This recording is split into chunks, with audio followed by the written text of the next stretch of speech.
세상 살아가면서 여러분이 하고자 하는 대로 또 하고 싶은 대로 할 수 있다면 여러분의 인생이 행복할까요? 오늘 하나님은 당신이 하시고자 하시는 절대 주권을 가지고 다른 것 말고요, 오직 긍휼히 여기시는 하나님으로 우리에게 은혜와 축복을 주신 줄 믿습니다. 이렇듯 초대교회는 어떻게 해서 승리를 쟁취했을까요? 오늘 우리들도 같은 응답을 받을 수 있습니다. 오늘 보면 이 성경 본문 안에는 다른 의미가 아니라 하나님과 통하는 자입니다. 우리 렘넌트들과 우리 중직자들의 앞으로 내가 어떻게 될 것인가, 이걸 알면 승리할 수 있을 것입니다. 지금 우리가 중직자들 또 우리 후대들이 계속 자라오면서 어떻게 하면 되겠냐, 이걸 알면 분명히 응답을 받겠죠. 오늘 여러분이 답을 얻으셔야 되는데, 사도 바울이 승리하게 된 것, 사도 바울은 이미 앞으로 어떻게 될 것인가를 잘 알고 있었습니다. 우리가 예수 믿고 신앙생활하면서 너무 어렵고 모르겠다, 그래서 다른 걸로 여러분이 응답받고 다른 걸로 여러분이 인생을 정리하려고 하면 마치 불신자들이 점치는 것과 똑같은 것입니다. 불신자들도 점치러 갑니다. 점쟁이 찾아가서 어떻게 하면 되겠냐 이렇게 물어봅니다. 우리는 점도 치러도 안 가고, 그리고 우리는 물어보지도 않는다. 그럼 우리가 어떻게 살아야 되냐 이 말이죠. 구약 시대에는 하나님의 말씀이 없었습니다. 성경이 이렇게 정리된 것이 없었죠. 그렇기 때문에 선지자들은 하나님과 직접 통하면서 직접 음성을 들었습니다. 지금은 하나님의 말씀이 완성되었기 때문에 말씀을 보면 되는데 내가 어떻게 해야 되는지를 모른다 이 말입니다. 오늘 여러분이 이 축복을 꼭 받아야 될 줄 믿습니다. 첫 번째, 여러분이 지금부터 하나님의 음성을 듣는 방법. 아이고 목사님, 주일날 예배드리러 와서 목사님 음성도 잘 안 들리는데 어떻게 하나님의 음성을, 또 다른 사람은 아이고 하나님, 목사님 내가 언저녁에 하나님 음성을 들었는데 그건 다 가짜입니다. 어떻게 듣겠습니까? 하나님의 음성을 듣는 방법을 알고 그 다음에 하나님의 계획을 알면 됩니다. 그리고 이제는 하나님께서 주시는 아주 시급한 것, 하나님께서 급하게 또 중요하게 보시는 것을 여러분이 알면 됩니다. 하나님이 바울에게 말씀을 오늘 주셨죠. 바울이 이 하나님의 말씀을 듣고 기록했거든요. 그리고 그걸 또 전달했습니다. 이렇게 되면 여러분도 아주 정확하게 보이기 시작합니다. 여러분이 주일 강단 메시지를 듣고 하나님의 음성을 듣는과 동시에 그걸 받아 기록해서 다른 사람에게 전달할 수 있다. 그러면 여러분의 인생이 바로 보이고 시작될 줄 믿습니다. 오늘 본문 9장 14절 18절 읽었습니다. 로마서 9장 15절에 뭐라고 되어 있냐면, 모세에게 이르시되 내가 공의히 여길 자를 공의히 여기고 불쌍히 여길 자를 불쌍히 여기리라. 무슨 말이냐면 하나님의 절대 주권이라 이 말이죠. 18절에도 그런즉 하나님께서 하고자 하시는 자를 공의히 여기고 또 하고자 하는 자를 완악히 하신다, 이렇게 기록되어 있습니다. 하나님과 통하는 사람이 누구냐 이 말이죠. 통한다는 말은 안다는 것, 안다는 말은 서로 안다 이 말이죠. 안다고 할 때 혼자만 아는 것이 아니잖아요. 내가 대통령을 알아요. 뉴스에도 자주 보고. 근데 대통령은 나를 모릅니다. 그건 안다는 말이 아니에요. 그건. 안다는 것은 서로 만나서 얘기하는 것 같이 서로 통한다 이 말이죠. 나 혼자 알거나 그 사람 혼자 아는 것은 아는 것이 아닙니다. 하나님과 우리가 서로 지금 아는 것입니다. 그래서 요한복음 14장 6절에 내가 곧 길이요 진리요 나로 말미암지 않고는 여러분이 예수 그리스도를 영접해서 하나님 자녀 됐습니다. 예수 그리스도를 통해서 여러분은 하나님을 아는 것. 어떻게 하냐?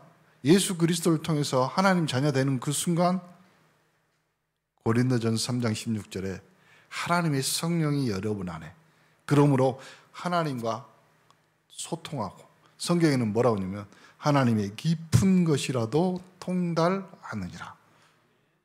이렇게 하나님과 아는 자가 됐습니다. 긍휼을 베푸는 자를 알고 17절에 보니까 온 세상에 전파되어 있다고 하는데 복음을 잘 알아야 됩니다. 복음은 오늘 보니까 뭐라고 하냐면 긍휼이라는 말을 썼습니다. 전 세계, 온 세계에 이 긍휼이 전파되는 하나님의 언약이 있기를 간절히 축원합니다. 전도라 하는 것은 지금 우리가 모여서 예배드리고 이렇게 기도하고 이런 것도 있지만요, 전도라 하는 것은 이 하나님의 긍휼이 전 세계에 전달되는 것을 전도라고 그런 겁니다. 여러분, 북한의 문이 언제 열릴까요? 또 중국의 문이 언제 열릴까요? 여러분이 생각하고 여러분이 기도하는 영혼들이 있습니다. 그들의 마음이 언제 열릴까요? 뭐 주든지 갖다 주든지 자주 만나야 돼요. 다른 방법 없어요. 만나야지 뭔가 사건과 이벤트가 일어나는 겁니다. 그래서 여러분이 날마다 기도를 통해서 하나님의 말씀을 듣고, 이렇게 되면 여러분 마음속에 하나님의 성령을 통하여서 하나님의 음성이 들려옵니다. 아니 목사님, 아니요, 여러분 마음에 하나님의 성령이 깨닫게 하신다니까. 마치 옆에서 속삭이듯 이야기하셔요. 말씀하시고, 또 그전에는 전혀 안 들렸던 말씀들이 들리게 되고, 또 그전에는 전혀 몰랐던 그 말이었구나 하고 이해되는 말씀이 들리기 시작합니다. 그리고 여러분이 말씀 듣는 중에 하나님의 음성이 들리게 되고, 가든 안 가든 날마다 여기서 답을 얻습니다. 우리 장로님들, 우리 중직자들도 이래야 됩니다. 여러분이 현장에 어떤 곳에 있든지 하나님의 말씀 음성을 들을 때마다 하나님이 깨닫게 하고 이해하시. 하나님의 성령은 여러분 안에서 깊은 탄식으로 하나님 앞에 기도하고 계십니다. 그러므로 여러분이 하나님 앞에 집중하는 그 시간표가 되면 정확한 응답, 정확한 하나님의 음성이 들리게 될 줄 믿습니다. 빌립보 4장 7절, 그래서요 너희 마음 생각을 지키시리라.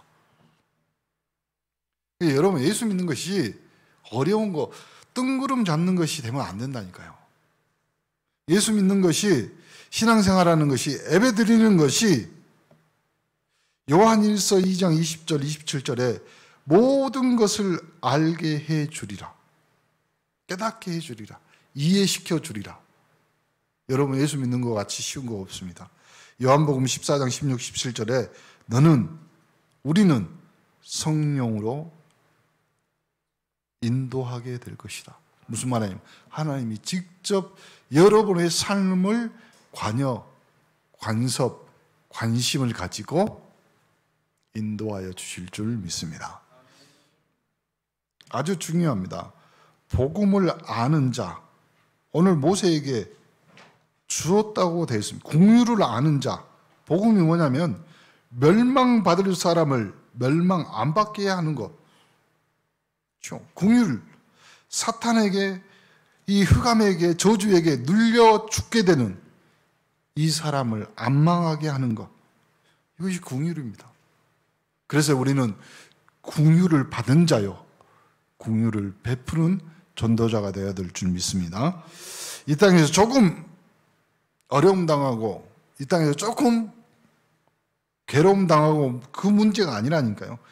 지옥 갈 수밖에 없고 영원한 불순종의 자녀로, 저주재앙으로 흑암에서 완전히 갇혀 죽을 수밖에 없는 사람을, 나를, 우리 인간을 예수 그리스도를 통해서 뽑아내는 것이 긍휼이다. 이걸 아는 사람이 하나님과 통하는 겁니다. 긍휼을 아는 자가 긍휼을 베풀 자와 통하는 겁니다. 여러분은 긍휼을 입은 자요, 긍휼을 베푸는 하나님을 아는 자로. 그래서 오늘 오직 긍휼히 여기시는 하나님, 그 하나님과 소통하는 여러분 되기를 간절히 축원합니다. 더 쉽게 말하면 여러분이 이 복음 가지고 정할 자가 확실하다면 하나님은 계속 뭘 주신다? 깨달음과 이해와 또 여러분의 힘을 더하여 주실 줄 믿습니다. 기도, 말씀, 전도 속에 답을 얻어야 됩니다. 여러분이 이것을 깨닫게 되면 지금 오늘부터 당장 여러분이 기도 한번 해보시고, 오늘 내가, 하나님이 나에게 주실 응답이 무엇입니까? 그리고 나에게 붙일 생명이 무엇입니까? 그리고 나에게 주실 긍휼이 무엇입니까? 기도할 때 하나님은 더 정확하게 마음 생각을 지키시며 하나님의 계획을 여러분 앞에 정확히 파노라마처럼 펼쳐 보이게 되실 줄 믿습니다. 두 번째로, 그러면 하나님께서는 여러분의 기도 안에서 여러분의 모든 삶을 결정하도록 준비해 놨습니다. 우리가 우리의 인생과 우리의 삶을 우리가 준비한다고 생각하지만, 준비는 내가 앞으로 5분 후에 10분 후에 어떻게 내 인생이 펼쳐질지도 모르는데 내가 어떻게 준비할까? 그래서 하나님은 우리의 기도 안에서 모든 삶을 결정하도록. 그럼 여러분이 기도하면 기도하는 대로 여러분의 삶들이 결정돼요. 있죠? 한간에 이런 말들이 있죠. 친구들이 모였습니다. 오늘 뭐 먹을래? 그러면 한 가지로 통일 안 돼. 짬뽕, 짜장. 근데 유독 짬뽕 먹을까, 짜장 먹을까? 이렇게 결정장애가 있는 사람이 있습니다. 왜 우리가 결정장애가 됐을까요? 가만히 보면 내가 인생을 살고 내가 결정한 대로 된 것이 없거든. 내가 결정한 대로 그것이 이루어졌으면 우리가 결정장애가 없지요. 그래서 하나님은 우리를 결정장애로 놓지 않고 우리가 기도 안에서 결정하도록 하나님이 준비해 놓고 계신다 이 말. 그걸 오직 긍휼히 여기시는 하나님. 아니, 내가 결정해서 내 아들, 내 자녀들이, 내 가문이 복음 안에 들어오며 신앙생활하면 좋을 건데 결정이 안 돼. 애들한테 말해도 애들이 결정을 못 해. 그러나 우리의 기도 속에서 오직 긍휼히 여기시는 하나님이 결정하도록 준비해 놓고 기다리신 줄 믿으시기를 바랍니다. 두 번째, 진짜 어려울 수도 있는데 알면 가장 쉽습니다. 구원 못 받는 자에게는 불가능한 것입니다. 하나님께서는 전도 안에 모든 삶을 누리도록 준비하셨습니다. 이것만 볼 수 있으면 됩니다. 전도 안에. 그러니까 목사님 또 전도라고 하니까 이것 저것 이곳 저곳 아니라니까요. 여러분 마음에 확실한 거 하나만 정리하면 됩니다. 첫 번째 확실한 거, 나는 긍휼함을 받은 사람이다. 두 번째, 긍휼함을 받는다면 내가 예수 그리스도를 통해서 하나님 자녀 됐다 이 말이잖아요. 두 번째로, 이 긍휼을 긍휼 못 받는 사람, 운명 사주팔자 저주 속에 있는 사람들에게 이 긍휼을 어떻게 하면 알게 해줄까? 이것이 전도입니다. 이 안에 있으면 하나님은 그 다음에 모든 것들을 누리도록 준비하셨다. 여러분의 믿음이 승리하기를 간절히 축원합니다. 하나님께서는 우리 온네스와 여러분들이 또 여러분의 산업을 통하여서 세계복음화라고 하는 그 안에서 경제를 주셨기 때문에 이걸 볼 줄 알면 경제의 축복도 받는 것입니다. 전도 안에 모든 것을 다 볼 수 있다. 세계복음화 안에서 모든 것들을 하나님이 준비해 놨다. 이 믿음이 오늘 여러분의 삶에 첫 번째로 세팅되고 그리고 확정되기를 간절히 축원합니다. 마귀가 이걸 막는 거예요. 내가 긍휼함을 받은 하나님의 자녀라는 것을 아는 것 자체를 막는 거예요. 내 후대들이 그리고 내가 아는 모든 사람들이 하나님의 긍휼을 아는 것을 싫어하는 거예요. 이걸 철저히 막아내요. 그래서요, 어떤 사람은 교회에 삐지게 만듭니다. 어떤 사람은 목회자에게, 어떤 사람은 중직자에게 삐지게 만듭니다. 교회가 헌금만 내고, 교회가 뭐하고, 이런 식으로 완전히 그 안에 마귀 중에 센 마귀가 섭섭마귀거든요. 섭섭하게 들어. 우리 목포말로 할게요. 마음이 한번 오그라져 버리면 대리미로도 안 펴져. 그 완전히 이상하게 마음을, 그거 아니라고요. 그렇게 오해하는 것이 아니라고 말하는데 그 오해 안에 여러 가지가 꼬이게 만들죠. 제일 꼬이게 만드는 것 중에 하나가 그겁니다. 신앙생활, 가족 중에 상처받아 버리면 이거는 회복하기가 거의 불가능. 그래서요, 혹시 우리 온네스 가족 중에 내 가족, 내 친척이 나 때문에 복음을, 그러면 진짜 심각하게 회개해야 돼요. 하나님, 오늘 바로의 마음을 완악하게도 풀어지게도 하신 하나님, 하나님 우리 가족, 나 때문에 하나님의 자녀, 하나님의 축복, 하나님의 긍휼을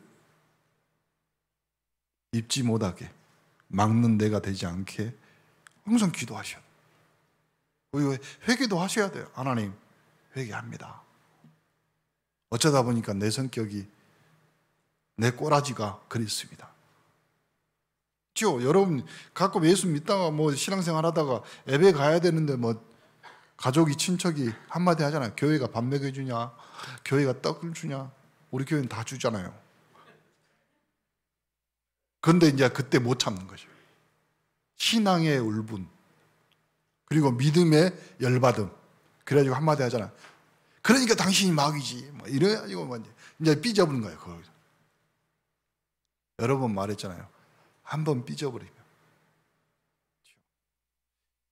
제가요, 삐진 사람을 봤는데, 오늘 아침에 제가 9시 반에 그 청계에 있는 장애인 요양원 예배 드리고 왔거든요. 3년 만에 이제 처음으로 우리 장애인 친구들하고 예배 드리니까 좋더라고.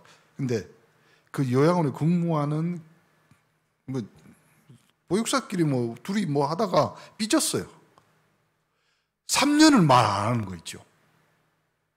그래서 내가 그래서 입에 곰팡이 안 끼었냐고. 한번 삐지면, 그리고 제가 보기에는 여자가 삐지는 것보다 남자가 삐지는 게 더 오래 갑니다. 그렇죠? 여자가 삐지면요, 방법이 많아요. 그렇죠? 돈도 있고 음식도 있고 뭐 별것 많이 있어요. 근데 남자가 한번 삐지면요, 그래서요, 우리 권사님들, 우리 부인들에게 부탁합니다. 남편을 삐지게 하지 마세요. 사실 남편이 삐지면요, 굉장히 쉽지 않아요. 어렵습니다. 제일 여러분이 감사해야 될 것 중에 하나가 남편이 신앙생활을 못하게 하는 그런 남편이 아니라 그래도 교회 가게 하고, 그래도 기도하게 하고, 그래도 예배 드리게 하는 그 남편이 훌륭한 남편입니다. 멋진 남편이에요. 여러분, 신앙을, 믿음을 이해한다는 그 이해력이요, 어마어마한 거예요. 여러분, 잘 이해 안 되는데요, 두 영이 싸워요. 근데 예수 그리스도 성령의 악한 영에게 지지는 않겠지만요, 그 좀 어려운 그 사람이요, 예배드리러 신앙생활하라고 보내주는 거예요. 굉장히, 여러분 남편이 세상에 제일 멋진 남편입니다. 절대 인정 안 하잖아요. 인정하세요. 그냥 하나님, 이런 훌륭한 남편을 주셔서 감사합니다. 그러나 조금 거시기 합니다. 뭐 이럴 수도 있잖아요. 그렇지만 이해하셔야 돼요. 왜 그러냐면요, 내 전도 안에 모든 것을 볼 수 있고 하나님의 긍휼 안에서 모든 것을 볼 수 있다. 이거는요, 기도 안에서, 전도 안에서 모든 것을 살려낼 수 있고 모든 것을 찾아낼 수 있습니다. 그러므로 그 안에 경제도 살려낼 수 있고 그 안에 하나님의 자녀로 세상 앞에 증인으로 설 수 있는 방법이 들어있는 겁니다. 우리가요, 이거 쉬운데 이렇게 안 되니까 자꾸 구원받은 하나님의 자녀인데 구원 안 받은 사람처럼 어려워지는 거예요. 그래서 오늘부터 여러분이 기도하고 좀 결심하고 결단하셔야 돼요. 하나님, 나는 구원받는 하나님의 백성이기 때문에 불신자보다는 더 나은 삶을 살아야 됩니다. 그러면 그 안에 하나님이 채우시고 하나님이 베푸셔야 될 긍휼, 이것들 여러분이 손꼽아서 기도하기 시작하면 하나님은 여러분의 삶 속에, 여러분의 삶 속에 세밀하게 응답하고 축복하실 줄 믿습니다. 교회에서 기도하면 또 여러분이 정식 기도할 때 기준이 뭡니까? 반드시 하나님께서 오늘 내게 주실 응답을 찾아내요. 어떤 사람은 5분, 어떤 사람은 1시간일 수도 있습니다. 그러나 계속 하나님의 뜻이 깨달아지도록 여러분이 언약을 붙잡고 기도하기 시작하면 그때부터 어떤 응답이 오게 되느냐. 첫 번째, 가기 전에 응답을 받아요. 가기 전에. 그러면 가기 전에 응답받으면 어떻게 되냐면 가서 뭐 하게 되냐. 가서. 이것이 이제 문제거든요. 가기 전에 응답받았기 때문에 가서 뭐 하냐면 확인하고 누리면 됩니다. 그래서 여러분의 삶과 여러분의 산업도 이제는 주일날 와서 하나님의 말씀 메시지를 듣고 가기 전에 응답받아서 여러분이 일주일 동안, 6일 동안 여러분의 산업의 현장은 확인하고 누리는 현장이 되시기를 간절히 축원합니다. 목사님, 나는 내가 생각해봐도 어떻게 하나님이 나의 것들, 나의 필요를 아시고 나보다 더 정확하게 하나님이 채워주시나요? 이 고백이 여러분의 고백이 되셔야 돼요. 그렇잖아요. 하나님, 오늘 그리고 이번 주, 이번 달은 이렇게 해야 되는데 하나님이 나보다 나를 더 잘 알기 때문에 하나님이 나의 삶의 모든 것들을 채우시는 것을 내가 경험하고 체험하고 누리게 하옵소서. 오늘부터 한번 연습해 보시기 바랍니다.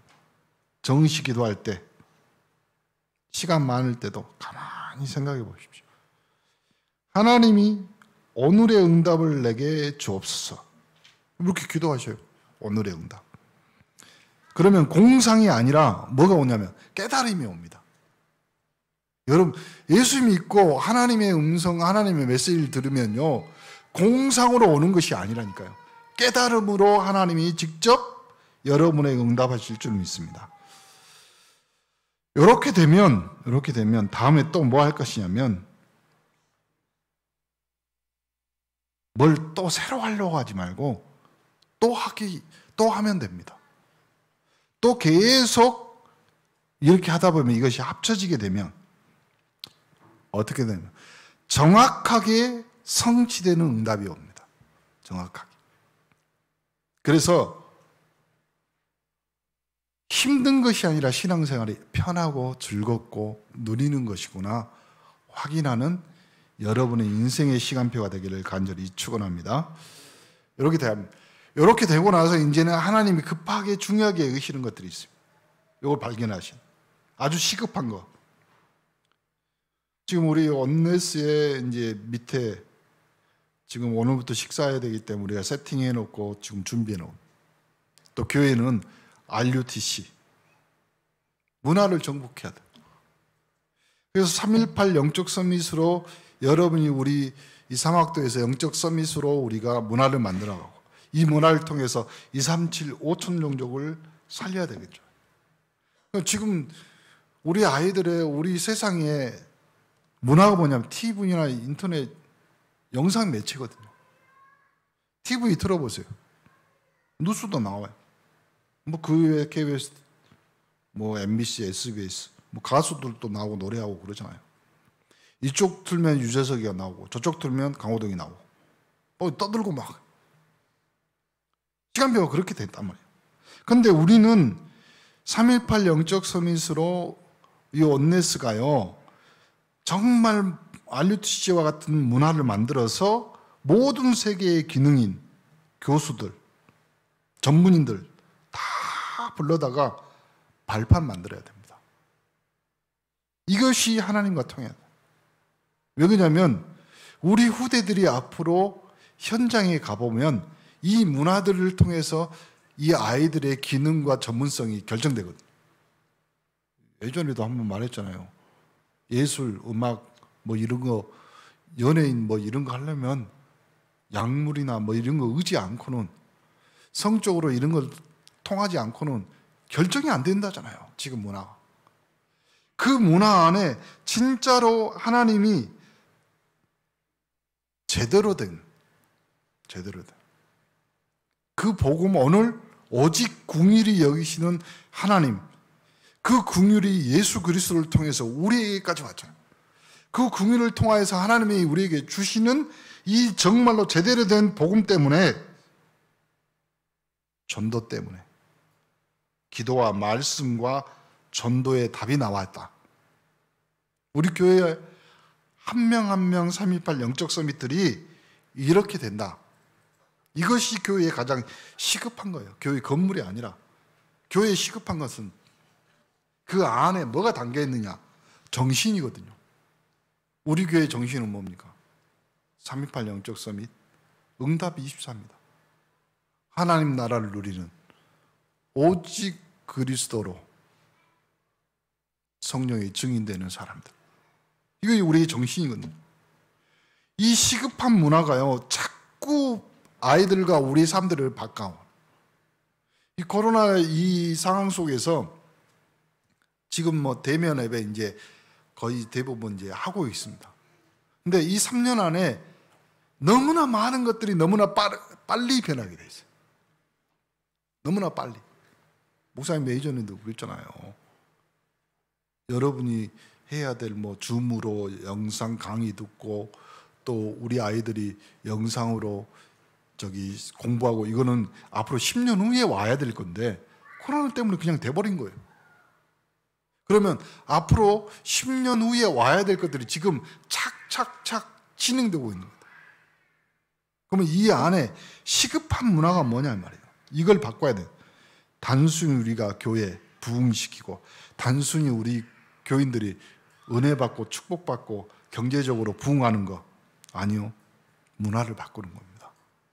우리 온네스는 지역의 흑암 저주 재앙에 긍휼을 얻을 수 없어서 사람들이 흑암 속에 갇혀 날짜 그리고 시간, 방향 그리고 어둠에 잡혀있는 그 사람들에게 거기서 빠져나올 수 있는 하나님의 긍휼이 있다. 그거를 알려주는 교회요. 그 문화를 전달하고 세계복음화, 선교 이 문화를 수출하는 교회가 되어야 될 줄 믿습니다. 이것이 우리의 시급한 교회 문화인 줄 믿습니다. 결론, 그렇다면 다른 건 남기지 말고 우리 온네스가 지금 우리 3.18 영적 성으로 우리 교육자들과 함께 그대로 예배드리면서 신앙생활하는 그 발자취 지금 이대로입니다. 더 뭐 열심히 하려고 하다. 열심히 하라고 여러분이 힘이 없어요. 뭘 열심히 하려고 합니까 우리가? 하나님이 주신 대로 하시면 돼요. 그리고 게으르지도 말고 늦춰주지도 말고 그대로 가다 보면 이것이 우리의 신앙의 발자취로. 그렇잖아요. 두 부부가 결혼을 했어. 가정의 발자취는 뭐예요? 그 두 부부가 지지고 볶고 싸우고 그게 발자취입니다. 우리의 신앙의 발자취는요. 성경의 렘넌트 7명을 보면 뭐가 느껴집니까? 시대 속에, 국가의 위기 속에, 가정의 문제 속에 그들이 살아남는 발자취가 뭐냐? 그 어려운 사형당하는 금종력이 내린 초대교회가 신앙에 어떤 발자취를 남겼습니까? 오늘 사도 바울 중요한 답이 나옵니다. 신앙의 발자취를 남겨라. 그러면 결론이 나옵니다. 우리가 이름 드러내고 이름을 낼 필요는 없지만 신앙의 발자취, 이 신앙의 발자취를 어떻게 남깁니까? 여러분, 첫 번째 발자취는 여러분이 영적으로 자취를 남기는 예배입니다. 그래서 주일날, 수요일날 여러분이 교회에 와서 여러분의 발자취를 남기는 거고, 두 번째, 여러분 자신의 현장에서 우리 정시 예배 시스템 있잖아요. 거기에서 여러분이 영적 자취를 남기는 거예요. 이렇게 되다 보면 우리 모든 온네스의 가족들이 하나 되어서 기도하기 시작하고 말씀의 인도에 따라 세계 살릴 역사가 일어나게 될 줄 믿습니다. 시간표가 왔습니다. 여러분이 응답받을 시간표가 왔습니다. 하나님의 능력을 체험할 시간표가 왔다 이 말입니다. 여러분의 문제에 하나님은 답을 주실 줄 믿습니다. 이 축복을 여러분이 체험하는 정말 시작이 되기를 예수 그리스도 이름으로 축원합니다. 기도하겠습니다. 하나님, 시작이 되게 하옵소서. 응답을 보게 해 주옵소서. 영안이 열리며 미래를 정확히 보게 하시며 참된 응답 보고 힘을 얻는 시작이 되게 하옵소서. 전 세계 237 5천 종족, 그 안에 우리 가족들, 우리 온네스의 가족 같은 은혜를 받기를 원합니다. 우리 온네스를 비롯해 모든 현장에서 예배와 또 현장에서 사역하는 모든 곳에 하나님이 역사하시고 성령으로 충만케 하여 주옵소서. 이 시간부터 우리 중직자와 우리 렘넌트들에게 하나님의 새로운 시작, 긍휼이 역사하는 시간표가 되기를 간절히 축원합니다. 하나님, 우리에게 은혜를 허락하여 주옵소서. 예수 그리스도 이름으로 기도합니다.